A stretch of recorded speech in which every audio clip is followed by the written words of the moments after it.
My name is Jessica Rohrabacher. I am in the Salem district. Mr. Mitchell, I have some concerns about something you talked about at one of your recent listening sessions at Spotsylvania County High School.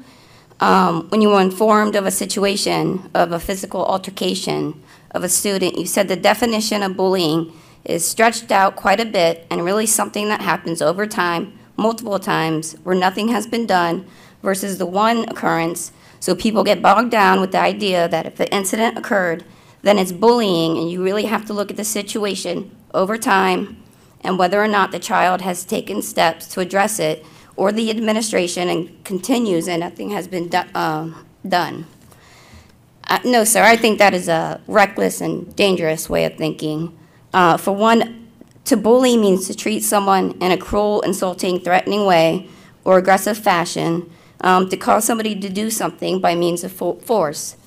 To be bullied means to be frightened into submission or compliance by intimidation or violence.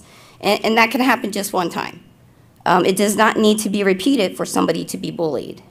But then you go to suggest that even though you acknowledge that the grandmother put her grandkid in a better situation, both academically and physically, by putting her in homeschool, her grandson should return to public school to give the school staff a second chance at handling the child's future incidences appropriately, because we should give grace to administrators for failing to do and address the bullying.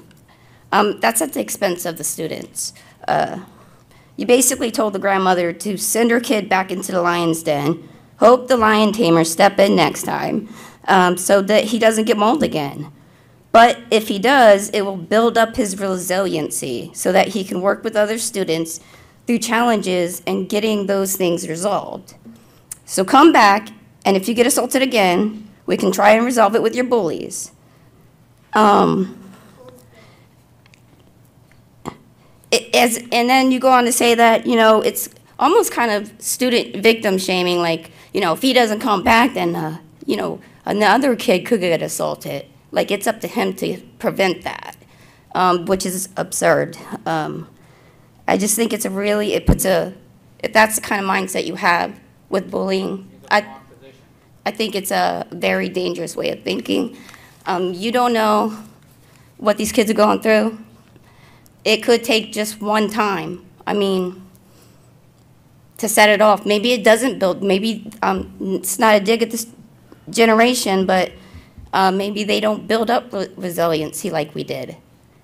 And then we end up with a situation like what recently happened. So I just want you to consider to please rethink the way you view bullying. Thank you. Thank you.